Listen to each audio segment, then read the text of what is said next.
and welcome to my channel. I'm Mandi, author of 10 young adult novels so far. Welcome to November's reading recap.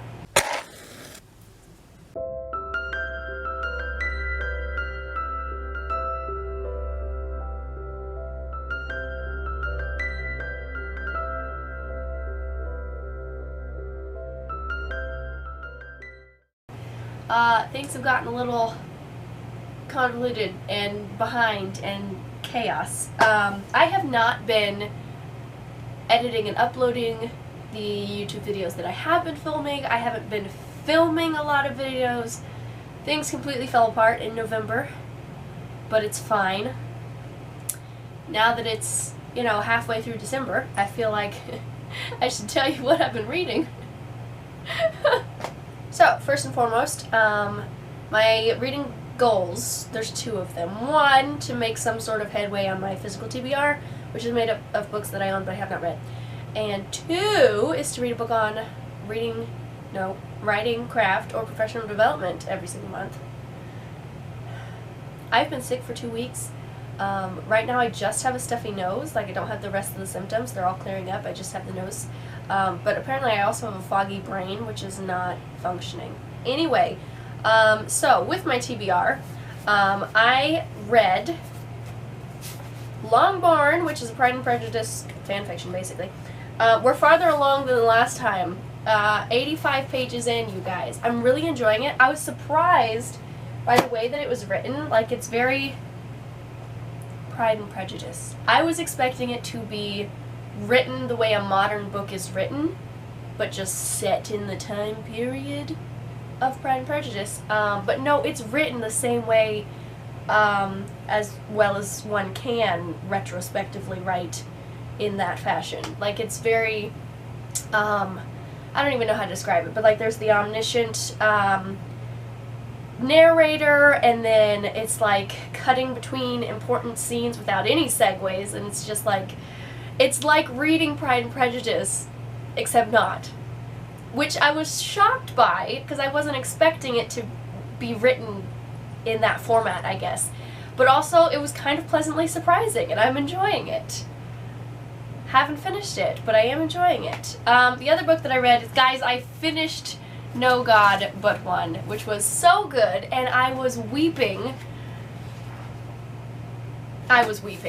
Some of that was caught on camera and will be in one of my rewrites vlogs, like number 42 or 3 or something.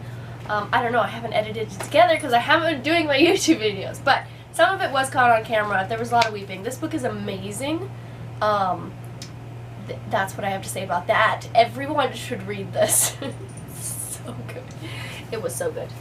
So that's my TBR. With my professional development, writing, craft, yada yada situation. I read The Practice of Groundedness by Brad Stulberg.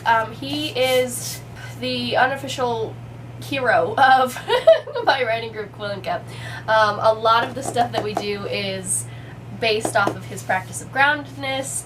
Also, our head coach has walked us through the practice of groundedness, like on various occasions at various points. This is the backbone of Quill and Cup in many, many ways. And because he's coming to speak at some point to the Hedgie House, I was like, I should get on this.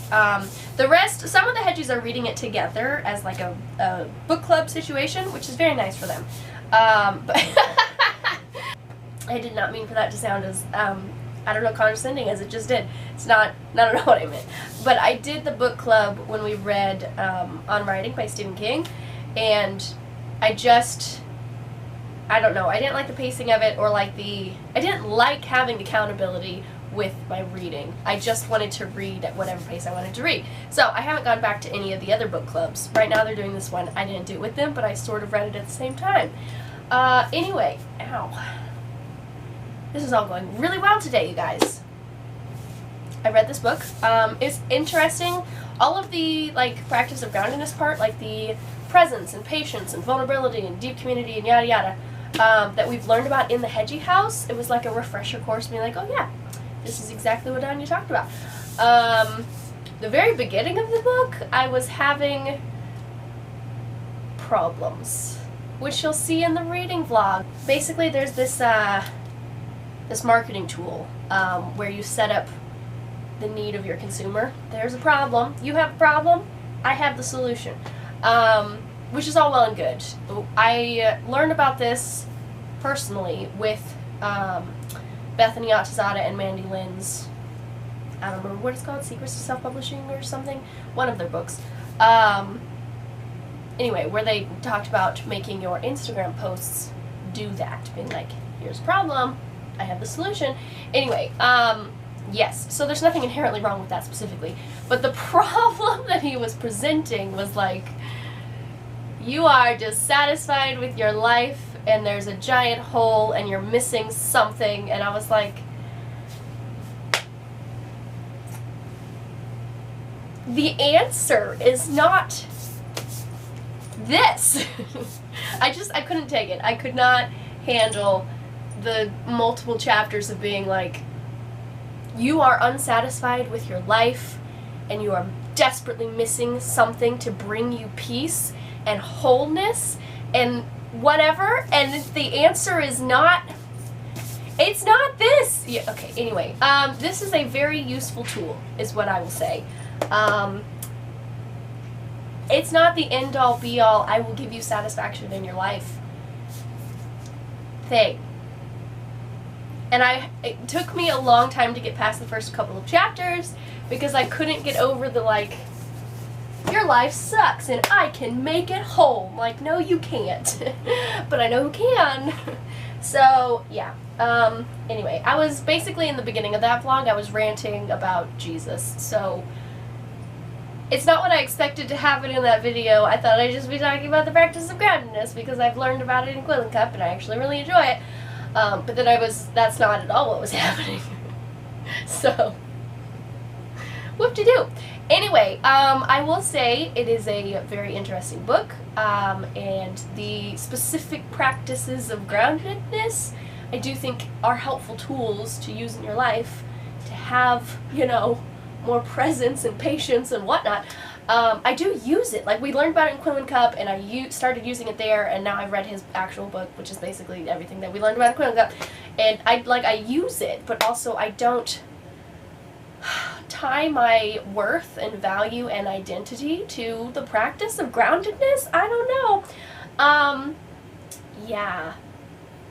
I don't know. I have a lot of thoughts on that subject, but also my brain is not working today and I don't really want to, like, try to make it focus on all the thoughts, so we're not going to, but there you go. You can read, no, well, I mean you could. I was going to say you can watch my vlog, which may not be any more coherent than I just was, if you want to see me struggle to actually try to put my thoughts into words. But anyway, there you go. That's all of my reading. I finished a book, you guys, not including my professional development book, which I almost never miss, except for in August. But yeah, I finished like an actual book. I'm so excited. And it was really good, and I was literally weeping. It was so good. So, that's exciting. Also, I'm like halfway-ish through the Longbourn book. We can finish that, that's not halfway. That's not even close to halfway. We can totally finish this in December. There you go. Huzzah.